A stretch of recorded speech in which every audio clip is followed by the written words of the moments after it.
Welcome into the Big Bets on Campus podcast presented by DraftKings Sportsbook. This is the weekend warm-up. I'm Mike Calabrese, joined by my Action Network co-host, Duck. Duck, every Friday we're doing the same thing. The only difference is it's a lot more college hoops, and we're down to a final college football game, but we're going to leave no stone left unturned. In this situation, we're going to go through Indiana, Miami, down there in the, I want to call it the Orange Bowl.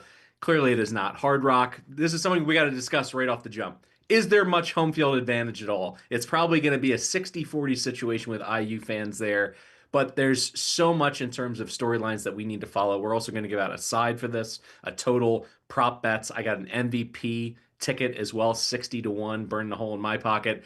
We're also going to take questions from you live in the audience. If you are watching us now on YouTube, you can go ahead and punch in any questions you want into the chat. We're going to try to get to as many as we can in the next 45 minutes to an hour. Depends how many you have. We're going to have 8 college basketball plays on Friday and Saturday slate. Some numbers are popping already for Saturday, so it won't be look-ahead lines. It'll be officially on the books. We got some money line percentages, everything getting thrown around in the Action Network app. Which reminds me, if you haven't signed up for Action Pro, go ahead and do that immediately. Because every time an Action Network expert like myself, Duck, Stucky, Colin Wilson, anytime someone logs a bet, you're going to get those best bets at the best prices. Now, before we get into the rest of the show, I also want to point out that in addition to those, instant notifications, you're also going to get pro projections, which are perfect this time of year for the NFL playoffs. Sean Kerner and his predictive analytics team just work tirelessly throughout the year to be able to give you as much value as possible. And when it comes to the NFL playoff markets and player props and exotics, everything gets a little bit tighter. So you want to have the sharpest minds working for you, and you can only get that by signing up for Action Pro. And we have a special offer right now. If you go to actionnetwork.com/pro, you're going to get $20 off the annual price with the promo code BBOC20. So don't miss out on the best bets at the best prices. Visit actionnetwork.com/pro. Use promo code BBOC20 and get $20 off a year of Action Pro. All right, I teased it at the top, Duck. Let's get right into it. The BCS, no, just kidding. The College Football Playoff National Championship between Indiana and Miami. Before we even get into the preview, it's something that we were talking about offline. I think we've just kind of normalized what's happened with Cignetti. I think, over the past 2 years, there was someone, a coaching staff that we follow closely at James Madison. My expectations were that he was going to turn Indiana into a winner, into a perennial bowl team. Obviously, he's had higher aspirations than that. Getting them into the top 10 both seasons, dream years really across the board. And now they have an opportunity to be the first 16-0 college football team since Yale in 1894. So just there is no historical precedent. I mean, you can look at some guys recently, Sonny Dykes in year 1 at TCU, taking a kind of an also ran in the state of Texas, taking them all the way on a magical run to the national championship, but they get their doors blown off. You could look at Gus Malzahn, taking, Auburn as a head coach, not just as an OC, but his first year as a head coach, that miracle run where they had the Prayer Jordan Hare, they had the kick six, they had a lead in the final minute of the national championship game, an incredible season for Auburn there. But they also finished with 2 losses. And then really, I think the closest thing that we can look at is 2010 Auburn, where they opened the season 50-1 to win the national championship. By all accounts, the rest of that roster, it was a 7-5 roster outside of Cam Newton. They had, I believe, in terms of NFL snaps outside of Newton, they had less than 20 NFL snaps from that roster, which is just incredible. He put on the Superman costume. He dragged them all the way to a national title. This just feels so different because there's not a single player. I know that Mendoza is the Heisman Trophy winner, but every single part of this team is just built to the specifications that Cignetti wants. They execute. They play just exquisite, to borrow one of your favorite phrases, situational football. What are your thoughts on this Indiana story? Can you get your arms around this at all? And when it relates to, this number in this particular game, we're going to get into your play here. Do you think odds makers are still lagging behind just how special this Indiana team is? I don't think they're lagging behind anymore by making them more than a touchdown favorite against Miami on the road, although I don't think it's going to feel like a road environment, and I don't give full allotment of home field advantage to Miami in this situation. To answer the very first question that you presented, Miami historically has not been an overly robust home field advantage reliant type of team. The environment is oftentimes Either just kind of not quite what it's been at other major college environments. It's not like going to the Big House or going to the Shoe or going to Bryant Denny. It's not like that when you go to play Miami. And we've seen Miami throw up stinkers in their home stadium year after year after year. It's part of the bugaboo that is Mario Cristobal in some of his situational management. I think that you're going to see a split crowd contingent or even an Indiana constituent in the fan base. They have a robust alumni group that's spread out all over the country, and these guys are going to show up and travel to watch this team do this. To quantify what Signetti is doing at Indiana, this would be akin to like Boston College going to the national championship or Cal or Washington State. It is stunning to look at where Indiana didn't have a 7-5 roster in the Big Ten or a 6-6 roster. When he took over just 730 days ago, they were 3-9. They were getting blown out by Maryland. They took 4 overtimes to beat Akron. They were losing to Purdue. It was just stunning how non-competitive this team. They would have flashes in the pan. They would get a Michael Penix type of talent, and they'd be able to go 6-6 and put a scare into Michigan if they caught him at home in the right situation. But to compete at this stage and to just completely make mincemeat out of Alabama, um, the way they did, and Oregon. I mean, Oregon did not run a play in that game and complete a play where they were inside the closing number. It was 7-0 very first play, and Indiana never looked back, and Oregon didn't stand a chance. And the culture at Indiana, where the egos are the last thing on the board. So many players with the transfer portal and whatever else, they all want the ball, they want the limelight, they want the money. Indiana's a high culture environment. It's a team first attitude. Signetti had some quotes to the media about getting the right guys on the bus, getting the right sort of blueprint out there, and then executing the formula. And you just see him in game. We've seen the memes with the stare downs and kind of the scowls and things, but he is completely not satisfied yet. I mean, he is pushing full court press on getting Indiana to where they need to be. And I firmly believe that we are witnessing the greatest coaching job and 2-year turnaround in the history of college athletics at any sport, any level. It is absolutely stunning to be able to utter the words that Indiana is 15-0. They just destroyed Alabama, they destroyed Oregon, and they're the heavy favorite to win the national championship in football. It's unreal. Now, I'm close to where you are. You like the Hoosiers laying the points.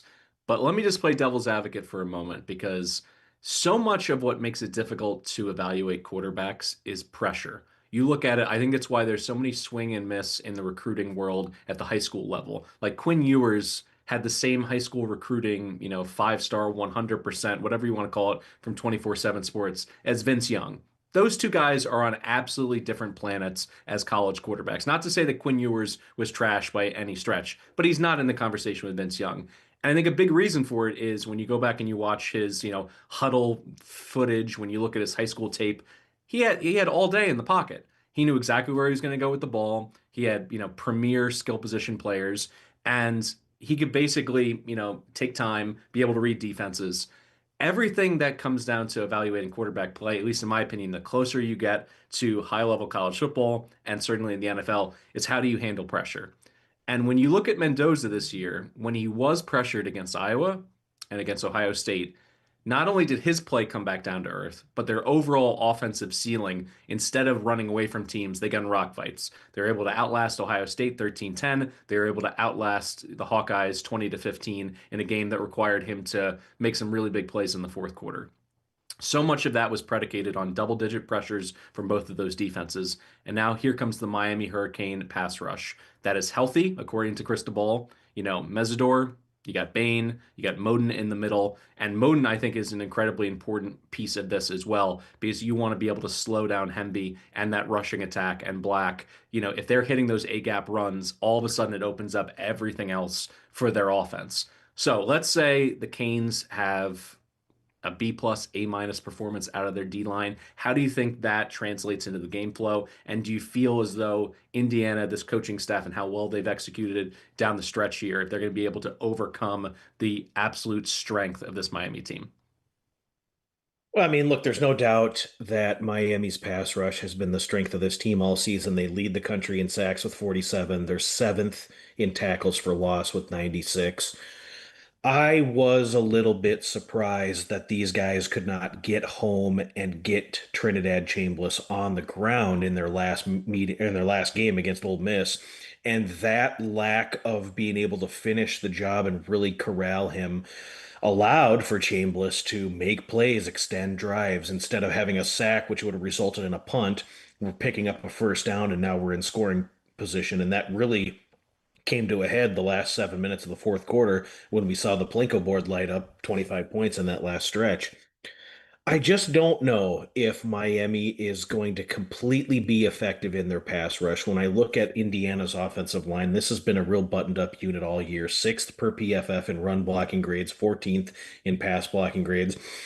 And I think that Indiana is going to have some things that they'll introduce that we maybe hadn't seen that will help neutralize that pass rush. Maybe they throw some screen passes. Maybe they execute some quick three-step pass, or you get the ball out of Mendoza's hands quicker than what we have seen in the past. It's not been a high volume percentage of what their offense has been. So maybe they call that a little bit differently, but Miami has to be able to stop the run here if they want to hang in this game. If Indiana consistently gets 5 or 6 yards of carry on first down and they have second and short and the entire playbook at their disposal, I think it's going to be a problem. And I think the Indiana receivers, while Miami has a top 25 level secondary, I think these receivers are skilled enough to win the one-on-one battles, make contested catches, make guys miss. Miami's 120th in tackling, and they do miss tackles at times. And so if you get some of those situations where Indiana receivers have the ball in space and they make a guy miss, I mean, that could create explosives and create a lot of opportunities for Indiana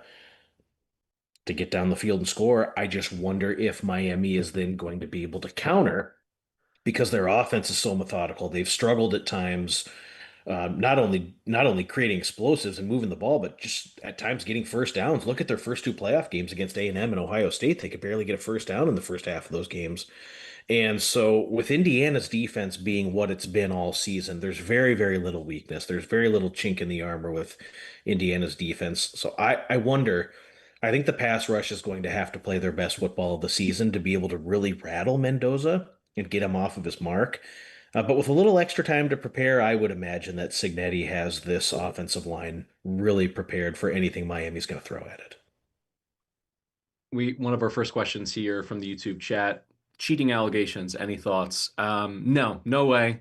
I don't think they've hacked into the mainframe. I don't think they're, doing any kind of tradecraft to to be able to like sneak secrets out of facilities or anything like that. I think the reality is we're just going to look back on this team and this staff and say it was absurd that there were so many good players that, didn't have the star rating at the time that would go on to NFL careers. And the coaching staff, I think this is going to be one of those coaching tree moments where you're going to see a lot of these guys go on and be head coaches of their own. If you want like a comp about a team kind of coming out of nowhere and then all of a sudden in retrospect looking, really dominant, I would say the 2000 Oklahoma Sooners. Bob Stoops takes over. It was a team that was obviously a national power for, the 50s, 60s, 70s, 80s, and then they fell on hard times.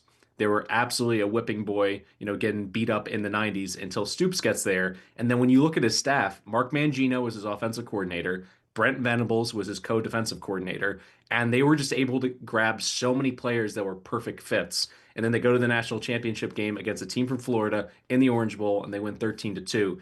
I see so many similarities even going through their schedule where they had games where they scored 60 points against Texas, and they had other games where they won in rock fights. And I think that they're perfectly suited. And I also see something similar in Mendoza. I think he's closer to a Heupel type, where Heupel in many years could have won the Heisman. He was the runner-up that year. But it's just somebody who always made the right decision with the football. They were really disciplined. They didn't beat themselves. This is how I see this Indiana team. So cheating allegations, no, absolutely not. I don't think so. In terms of where I am on this game, my favorite play, and shout out, I'm a little bit nervous. I am 10-0 on college football playoff games. If I can go 11-0, it'll be one of the greatest gambling achievements of my entire life. But I already have the pick locked in. We're going under 47 and a half, and it's obviously scary to step in front of this Indiana train because when they've gotten an opportunity, they've had teams on the ropes. They've just continued to pummel. Like the runaway scores that they've been putting up, 35 against Bama, 56 against Oregon. That does scare me. But the thing of it is, I've seen the game script from Miami, and it's slow, methodical first quarters where they want to control the clock. They don't necessarily are, they're definitely not gunning for any explosives. They're one of the worst teams in terms of popping explosive runs, 133rd in rush EPA this season, only 4 carries of 30 plus years on the 40 plus yards the entire season. And Shannon Dawson, to me, I think it's someone who doesn't want to put back in a position early to throw this game away because he certainly did in their losses at midseason, where he had 6 interceptions in those 2 losses, 4 in one game. He wants to get an optimal game flow, and that's what they've been experiencing throughout this playoff run. They've only trailed for about 12 minutes of the college football playoff, which is incredible. But I think this is going to be a slow start out of the first quarter. It's going to be a bit of a feeling out on both sides. And in terms of second half adjustments, when I look at Miami, they have a defensive coordinator who worked under Cignetti for 3 years at James Madison. He was the AFCA FCS assistant coach of the year. Cignetti has spoken so highly of him, but when you're in the bunker with somebody for 3 years, he knows how Cignetti preps and he knows how Cignetti adapts to what's happening in the game. And when you look at Miami, they've given up less than 3 points per game in the third quarter this season, which is 10th nationally. And Indiana, I believe, is first or second in second half scoring average. So in terms of Stavs getting in the locker room, that critical 20 minutes trying to figure out how to take away strengths in the second quarter, that middle eight football, all of these situational spots, I think everything starts to point on the defensive side of things. And then really, it comes down to pressure for me. I talked about it with Mendoza, Ohio State, Iowa really gave him some problems, but also the same is true from this Indiana, pass rush, being able to get after quarterbacks. I know the loss of Daly against Ohio State hurt them, but when you look at it this year, Luke Altmaier, a pocket passer for Illinois, sacked 7 times, negative 27 rushing yards. Julian Sain sacked 5 times, negative 29 yards. Ryan Brown, they kept him in the pocket, and obviously Purdue got bombed in that game as well. I just view this as Beck having his best game of his college career against Ole Miss, and there's a bit of recency bias that maybe he can do it again. I'm going to say over on his interceptions. It's zero point 0.5. You got to lay some serious juice there. I think it's minus 160. I'm putting it together in a parlay. Give me an interception for Beck. Give me under on his rushing total. And he's just going to go negative because I think Indiana will get home 4 or 5 times in this game. And then he's going to have what, 20 or 25 positive rushing yards to balance that out. I don't see that whatsoever. And if you want to get cute with it, if the roof caves in and Miami is in a game flow and game script situation where they're playing from behind, Indiana knows that they're passing the football. I think things could get ugly. So I'm going to pair the interception, the under on the rushing, and Indiana laying 13 and a half. It almost pays 7 to 1 out there in the market. Make sure to shop around for the best possible number. But my official play to go 11 and 0 in the college football playoffs is under 47 and a half. I would love a slow start. I also think we've talked ad nauseum on the BBOC podcast about red zone defense and the difference between 6 and 3 in the red zone. It's everything when it comes to unders. And also, additionally, Miami struggled a little bit with special teams. Place kicking almost was their undoing against Texas A&M. Now, I know that it was windy, but you can't be brimming with confidence coming into this game that you're going to nail every kick outside of 40 yards. So, all that being said, I'm on the under here. What are your thoughts there, Duck? I think it's a logical play. I think when you look at the game flow of Miami's games the second half of the season, when their defense really started to flex their muscles in ACC play and the first couple of playoff games, we saw that defense really shine out. We saw the offense operate at a very, very slow tempo all season. Both these teams are going to do that. Miami created explosive plays against Ole Miss, but a lot of it was Ole Miss's defense being really out of position in pass coverage. We saw several different times that Miami was able to roll Carson back out and have him throw the ball late, deep over the middle, something you shouldn't do, but receivers were wide open, and it was pass coverage gaffes by Ole Miss that And Indiana's not going if to. I could jump in real quick there too, Nick Saban talked about this pregame and postgame, which Ole Miss like to do a lot of stunts, and Miami really plays very tight in terms of their splits on their offensive line. So you saw that being able to buy extra time, the right side of the line in particular, just mauling people.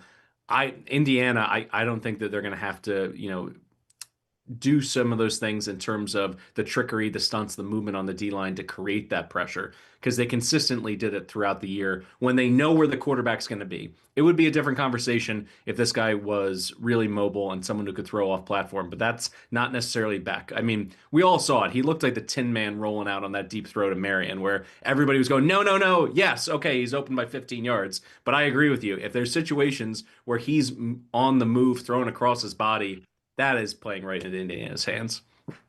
I think it's really playing into Indiana's hands. And if you're going to throw late over the middle against Indiana, it's going to result in interceptions. They're not going to drop three or four of them like Miami did against Ole Miss, and they're just not going to miss those chances. They haven't done it all season. I just feel as though it's going to be hard for Miami to operate. We saw, and you mentioned recency bias, we saw how Miami was able to move the ball against Ole Miss, but that's just not the makeup and the DNA of this team, and it's not going to be there against this defense. And you talk about red zone defense. Before the Oregon game, there was some garbage time in there because Indiana had such a great lead. But before that game, Indiana had only surrendered 6 red zone touchdowns all season out of 21 attempts. And I mean, now it's 9, but just very, very little given up in the red zone. And so you're going to have the condensed field, truncated throwing windows. The receivers are going to be, it's all going to be contested stuff. Who's going to win those battles? And then, really, for both teams, when you combine the fourth down attempts, it's 38 that these two teams have gone for on fourth down. It's not a lot of risk that's being taken, and I just wonder if either one of these coaches really wants to get into situations where it's high risk, high reward right away. So I think you're going to see these teams settle for field goals in the red zone. I think you're going to see kind of take the points sort of mentality, maybe even from both sides, if I'm being honest with you. It could be Indiana's side as well. Um, I just don't see Miami having a tremendous amount of success and just being able to put up a ton of points here. So they don't want to get into a shootout. They don't want to go back and forth with Indiana. They want this game to be played in the 20s. And I think that's what it's going to have to be. But there's so much, you're trying to squeeze out a little value in this game between two really, really good football teams. And I just try to look at where these differences are. There's a discipline discrepancy. You look at Miami and they're the fifth most penalized team in FBS. Well, Indiana's 10th fewest penalized and sixth fewest penalty yards assessed against them. Just they don't beat themselves. They don't make mistakes. They don't have these wild penalties consistently, which will extend their opponent's drive or thwart their own. And that is going to play out in this game. You're going to see something happen, and there's going to be a mistake made. It's going to be uh, probably Miami who makes it because they're the team that's been fifth most penalized in the entire country. And how are they going to rebound off that if they go off schedule or if that extends a drive for Indiana? Is that going to provide the knockout punch? Special teams is so critically important. Field goal kicking, punting, punt coverage. Indiana's fifth in composite special teams rank, Miami 49th. The coaching mismatch between Signetti and Cristobal is real. Cristobal's he's not a bad coach. He's a good coach, but he's not at the level where we're going to get against Signetti. I think I mean, it's going to be, I'm not going to say it's just a complete coronation here for Indiana on Monday night, but it's going to be, I would expect the Hoosiers to play their absolute best football of the season. And this is really the climax of what they've been building this program for 2 years. It's going to be a lot of fun to watch on Monday. Yeah, I think in-game coaching, we'll give Signetti an A plus. I think Cristobal has elevated himself into the B minus conversation. I mean, it was an absolute train wreck when he wasn't kneeling when he should have against Georgia Tech a few years ago. And I think he's moved beyond that. I think he's learned. He's certainly not the sharpest guy who's, this, plus element to the game just from what he's doing on the sideline. But I think he's hired really well with his coordinators. And Heatherman, I think, is one of the reasons why that they're here. So yeah, I think it's just something you have to consider, and add up with everything else. Every element of the game, all three levels, some of the situational football.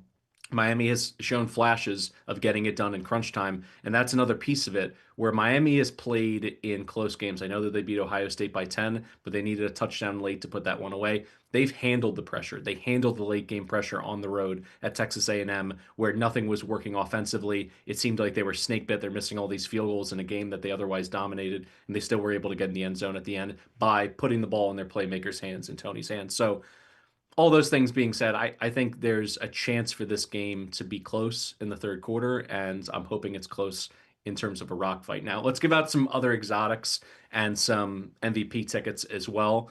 This one is a Duck and Breeze collab. Here we go. Punt, punt, pass on the points is the way I'm putting it. So both offensive drives for Miami and Indiana to start the game, ending in a punt, and then under first quarter points, 9.5. This pays out almost 9-2 out there in the market.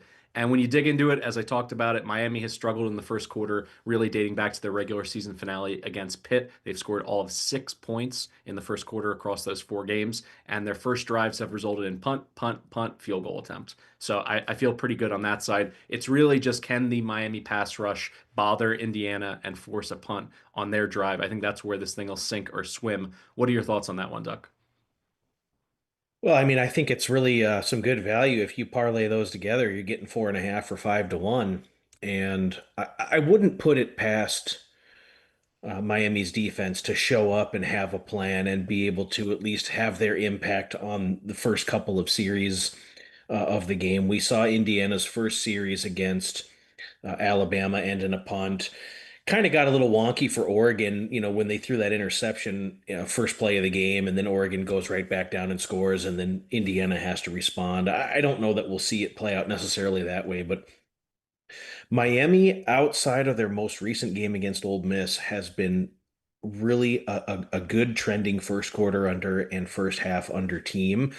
And I just feel like on this stage, we're not going to see these coaches get into a situation where they really want to take big risks early in the game and play out of desperation early. I just don't think we'll see that. And so the numbers really point to this is going to have a feeling out process. These are two foes that are unfamiliar with each other. Although the coaching staffs are somewhat familiar, the opponents are never haven't played each other in whoever knows how long. I mean, I don't know if they've ever played, but you're just going to have a point of unfamiliar play. And so you're going to have the feeling out process. Both these teams are going to try to establish the run. I could certainly see you fail on third down, you punt it away. And so, yeah, I do like this one. I like Indiana to start the game with a punt, Miami to start the game with a punt. First quarter goes under, and then let's play football after that. I'm going to go with the big swing. I think this one is just mispriced for national title game MVP, and that is 60-1 on Charlie Becker. And the natural pushback, I think, from many members of the audience would be Charlie, who? Who the hell is this guy? Because honestly, the first like 6 weeks of the season, he barely saw the field, played 10 snaps in the opener. He was getting maybe 1 or 2 targets a game. Then all of a sudden, we get to November. Elijah Surratt goes down with his hamstring injury. He's basically on the shelf for much of the month.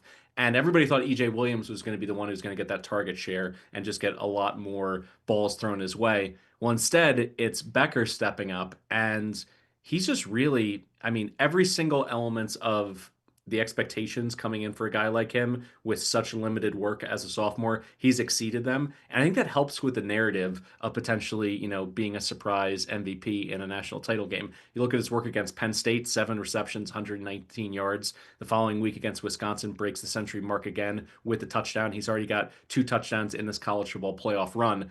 And I think it'll just come down to the fact that if you're looking for the formula, if you look at every single college football playoff national championship game, the offensive MVPs have gone 7 to the quarterbacks, 2 to the running backs, and 2 to pass catchers, both from Alabama, by the way, Devonta Smith and their tight ends, OJ Howard. Both of them went for huge games, multiple touchdowns. So it's going to require going over the century mark and having at least 2 receiving touchdowns. Now, what's interesting in terms of Shanahan and what he's done with him, for the most part, he's had him out wide and he wants to get him in those one-on-one jump ball situations. But he's also had about 15 snaps, in the last 3 games, including the Ohio State game, where they put him in the slot. They've also put him in the backfield near the goal line a few times. And when you look back at his freshman season, he actually had a rushing touchdown. So if there's any chance for some chicanery down there inside the five, maybe a quick handoff, maybe a jet sweep, or maybe kind of leaking him out of the backfield on a little play action boot and getting an extra touchdown there. I just think it's 60 to 1 comparatively to Surratt, who's 25 to 1. I think there's a market inefficiency here. I know I need a lot of things to happen. In particular, it's difficult if you're catching a lot of touchdowns. That means that Mendoza's throwing a lot of touchdowns. But let's keep in mind the offensive MVP went to what, their offensive line in the Rose Bowl, or went to their center, one of those two things. So I think there's a narrative out there that it is a village that's making this Indiana story go. It's not necessarily Mendoza needing to be coronated as the savior of this program, a la a Cam Newton kind of dragging a team to a national championship. All those things put together, any number north of 50 to 1, I think is good. 60 to 1, I saw out there on DraftKings. That's the best number right now. So go on over and grab it. What are your thoughts on Charlie Becker? I think Charlie Becker unlocks a lot for this offense. Everybody talks about Omar Cooper Jr. and Elijah Surratt, but Becker has made exceptional catches in those situations for Indiana where they have to have it. You mentioned Penn State, you mentioned Ohio State in the Big Ten championship game. He only had two catches in each of the first two playoff games for Indiana, but there were such limited opportunities. They only threw the ball 36 times total in those two games compared to 90 rushing attempts. And Charlie Becker has great hands.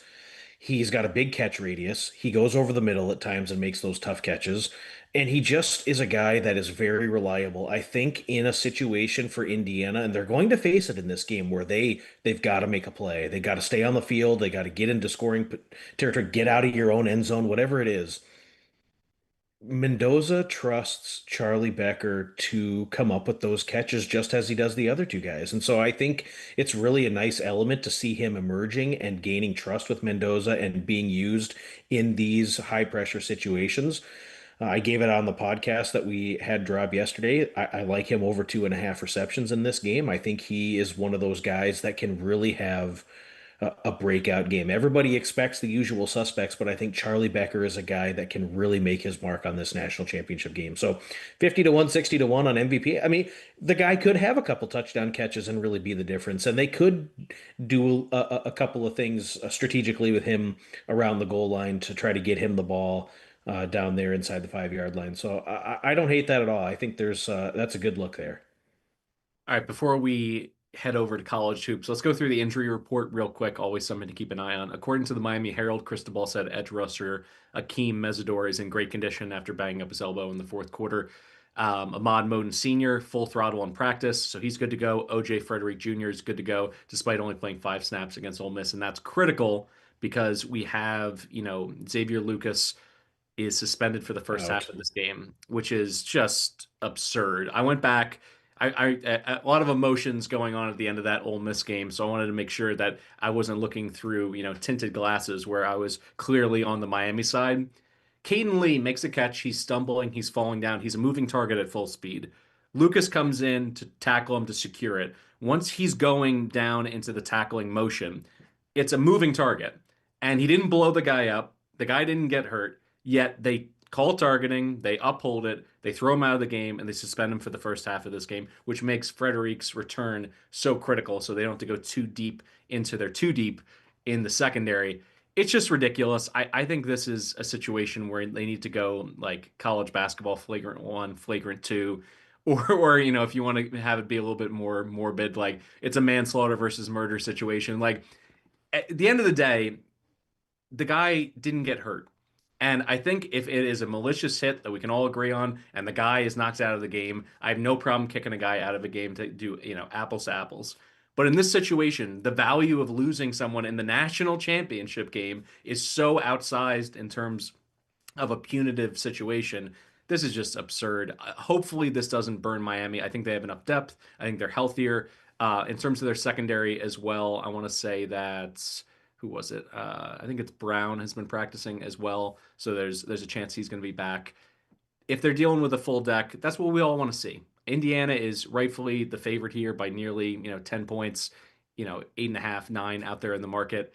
I want to see Miami go down swinging with their full deck. I think this is just ridiculous. Hopefully, we can have somebody step up and say that we need to review these rules and not leave it in the hands of conferences to be able to just kick people out. What are your thoughts on this one, Duck? I know that this is something that we've talked about the inconsistency of it, but also just the punitive nature. I don't think getting suspended for the next game changes how someone's thinking about something between the ears in a zero point 0.5 second natural reaction trying to make a play situation. I think for so long they've tried to legislate the violence out of a violent game. Football is such a game of speed and physicality and violence in its nature, and you're never going to legislate that out of it. You have, I mean, go look at some of the old footage of college and NFL games from the 80s and 90s, and all of those players would be suspended today if they played this way. And there are some things safety wise that you want to get out of the game, and you don't want to have a receiver go over the middle and be looking up at the ball and have a guy come and take his head off. I mean, there's things that are dangerous, but when you're getting into the nuances of slowing down a hit frame by frame, and in a split second, a defender goes one way, and then the offensive guy crouches, and you have helmet to helmet, and you kick a guy out, and then you kick him out of the next one for a half. I mean, it's almost impossible to play defensive back or linebacker and try to make sound tackles at that speed. I really think that college football would benefit from something that would be akin to, like you had mentioned, flagrant one or flagrant two. Was this a hit that maybe violated the rules, but you could tell the spirit of it was not malicious? Okay, well, let's assess a penalty. Maybe we kick that guy out for the rest of the series, and then let him come back during the next defensive series. But to kick a guy out for the rest of the game and then the second or the first half of the next game, I think it's such a severe penalty when you only have a limited number of opportunities. It's not like you're playing 37 college basketball games or whatever it is. There's such limited opportunities to go out and perform. I think that this would be the number one thing that I would like to see some alteration to in the rule book is targeting. What requires it? What elements do you need? And then is there varying degrees of severity that we could catalog this under so that way you have less harsh penalties when the foul is committed? Because there are so many times where defenders are clearly intentionally trying to do it the right way and the helmets collide and you get a guy thrown out for something that's so ticky-tack. So yeah, I think that About 8 picks in 5 minutes. Check out the Parlay Express account in the free award-winning Action Network app, where we'll be posting all of the exotic parlays that we just talked about: Carson Beck interception under, Indiana alt line, as well as that punt first quarter under parlay as well. You're also going to find a bunch of other long shot bets and parlays in there as well. You can also find the quick slip link in the podcast description, also on the side in the chat right now over there on YouTube. You're going to want to tail these bets. And as we mentioned before at the top, the best way to do it is to sign up for Action Pro. Go to actionnetwork.com/pro. All right, Duck, time to get into our fast break here in college hoops. We got 8 picks in 5 minutes. Let's kick it off here on Friday night. Loyola Chicago against Dayton, who I'm hoping gets a little bit healthier, because if they are healthier in their front court, I don't mind laying the huge points, and neither do you. Yeah, and I don't know that they're going to get a lot healthier and they're not going to get those guys back tonight, but I look at Loyola Chicago. They got boat raced in their last road game, losing against George Washington by 35. The Ramblers cannot shoot the ball effectively. Their defense, specifically, I mean, well, really all of it, guarding the three-point line has been bad. Interior defense has been bad. And Loyola has been dealing with significant injuries to many of their key players as well. You look at Justin Moore, he missed against Davidson.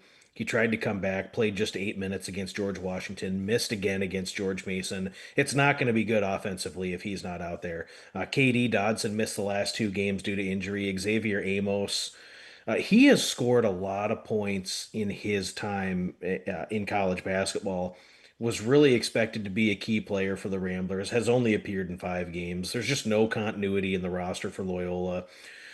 I like how Dayton has been playing. They've won 4 in a row, 6 of 7. And I think the smaller lineup will actually help them here. It'll give them more opportunities to put on a little more on-ball pressure, force some turnovers, run out in space. Loyola gets torched in transition, one of the worst in the college leagues. I really think that it's going to be a troubling spot for Loyola to try to keep up here. I think Dayton should win this game by 20. So 16 and a half out there in the market. I'm laying it with the Flyers. All right, let's stick here on Friday night. We got an under out in the Mountain West between Boise State and Colorado State. You like the full game under, but also talk to me about the first 20 minutes. Yeah, and I did write this one up on the Action app, so you can go to the college basketball section and read the full write-up here. Colorado State had such a hot start to their season, and it's really fizzled out of late. You look at Kyle Jorgensen, he has been out of the fold for some time, and they've just struggled with offensive continuity, have the Rams. They're the slowest tempo team in the entire country, and I think they're going to struggle to shoot the ball in this environment. Boise State is a little bit better defensive team than maybe they're getting credit for this season. They've played a lot of extremely talented offensive teams that defense hadn't played very well. And Boise's been very, very up and down. Leon Rice has really trimmed the pace down in league play, and I think we see that happen here. I just simply don't think there's going to be enough possessions to get this one over. Even at 139 and a half, where we're currently at, I think we're good on the under. But I also like the first half under 66 and a half, and I probably should have been doing this a little bit more if anyone's been following me. I've had 16 or 17 plays this month where we were cruising at half, and then the second halves go haywire, and I lose an under. I like the first half here as well, 66 and a half. Again, I think we're going to see 61, 62 total possessions, probably 30, 31 in the first half. With routine shooting percentages and the way that I think Boise State's defense is going to step up here, I think this is a first half under as well. 66 and a half, we're good to go on the first half under. Yeah, I'm in on the first half under. I just logged that in the app. The rest of my plays here, they're all on Saturday. Let me give you two real quick. The Gators plus 3.5 at Vanderbilt. I liked Florida to win outright before Vandy, drops their first game of the season to Texas.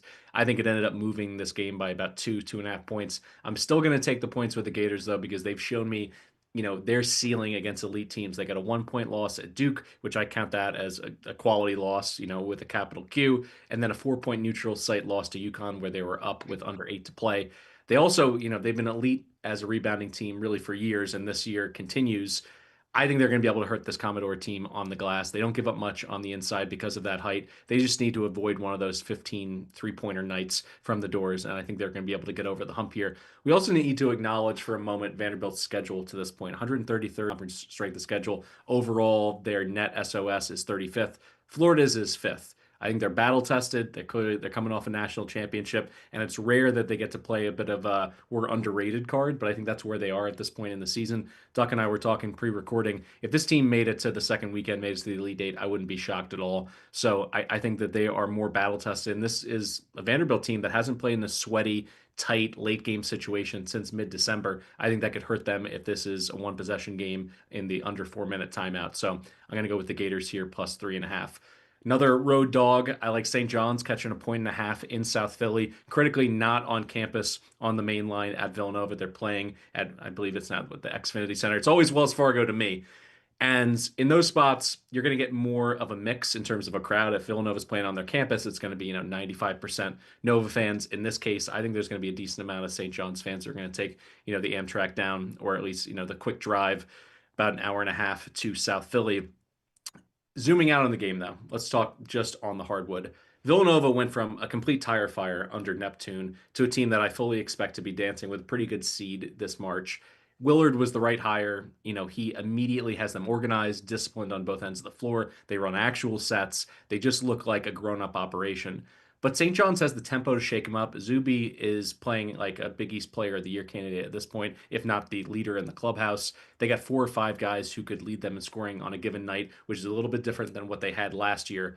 And the discovery of lefty Leotopoulos could be a real game changer for Patino. This Greek kid is an incredible shooter, but he was only being used, the early part of the season in 2025 in mop-up duty. But since the calendar's flipped, Slick Rick has put him into the rotation and he's letting him just bomb threes. And when you see the post-game quotes, it's not just that he rolled the dice and just let the guy play. He is singing his praises. He's like, the guy never complains. He practices like a professional. And when he comes in, he gives us exactly what we need, which is perimeter shooting. Last 4 games, 9 for 17 from deep for lefty. I think he's going to be the difference maker here. It allows them to smooth out any of those scoring droughts when you have somebody like that who can bury a 35-foot shot on the perimeter. And as I mentioned, playing at the Wells Fargo Center in South Philly, I think this is no home court advantage whatsoever for the Cats. I'll take St. John's plus the points. All right, let's hop over to your two plays on Saturday. Talk to me about UNC Wilmington right in your backyard.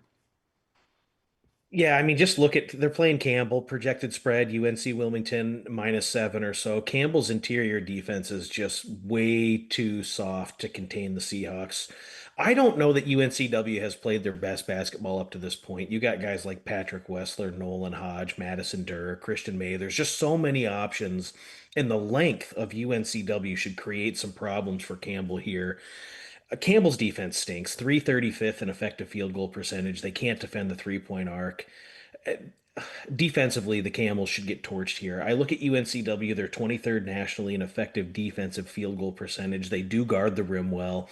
I don't think Campbell will get enough touches in the paint, and I don't think they get to the line here. One of the strengths of Campbell is that they've been really able to generate post touches and fouls and get to the line. I don't think they do that here. I'm going to look for a defensive surge for UNCW in the second half, which will allow them to win this game by 11 to 15. A really good game in the SoCon that I want to hear your full take on. East Tennessee State against Samford playing on the road. How do you see this one playing out? Well, I mean, Samford is not nearly what they were under Bucky McMillan. They're just not a very good basketball team, and the drop off from last year to this year has really been staggering. There's not a lot in the way of real defensive prowess, and I just don't think the Bulldogs are going to be able to stop guys like Cam Morris or Brian Taylor of ETSU. The Buccaneers are really ascending to one of the top echelons in the SoCon. They force turnovers defensively. They have a really good communicative defense. And I'm looking at ETSU with the way that they blew their last road game just 2 days ago against Western Carolina. I expect the Buccaneers to be wide-eyed, ready to go. I'd lay up to 5.5 here. I think this is really a spot for them to kind of get back into the win column and go on a surge in the second half to take control of the Southern Conference. Last night I was talking about that Hawaii against Cal Poly game. When you have some of these low major teams that are so dependent on one player, Hamad Musa really had a cold first half shooting. He had a little bit of foul trouble. They couldn't dig out. They end up losing, by double digits going away. In that spot, I looked at it as I trusted the Hawaii coaching staff to be able to put a game plan around stopping one guy. Jaden Booth for Samford is that guy. If he does not go for 25 plus, I think they're drawn dead in this game. So I agree in terms of, the paths to victory for Samford, they're limited and they really run through Booth. All right, my last two here going to go in over out of the Big 12. This number has popped officially 158.5 between BYU and Texas Tech. I'm interested in BYU overs because they're rolling offensively, 93 points per game across their last eight. You can see it in terms of the way they're sharing the basketball and right, the third, Saunders and Debanza. Everyone seems to know what their role is, and they have little mini runs where, the offense is running through one of them. It just they're sharing the basketball incredibly well. It's difficult to envision Texas Tech slowing them down. And I think really, if you were leaning to the under, that's predicated on Grant McCaslin's track record as a defensive coach, but that's not who they are this year. This Red Raider team, I kind of, chalked it up to a few nights where opponents were just knocking down some difficult shots. That's not the case. Yes, he's a great defensive coach, but they're playing faster. They're allowing opponents to get up over 60 shots per game, and their defensive rebounding, by the way, has slipped outside of the top 100. I think that's playing a part in teams getting second chance opportunities and killing them, on the glass. It's one of the reasons why Texas Tech overs have cashed in five of the last eight games, and four of those have cruised past the total by double digits. I'd go up to the low 160s, maybe call it 162. These guards are just too good, and I think Toppin can be counted on to pour in about 20 in this one. So I'll go over 158.5 between the Cougs and the Red Raiders.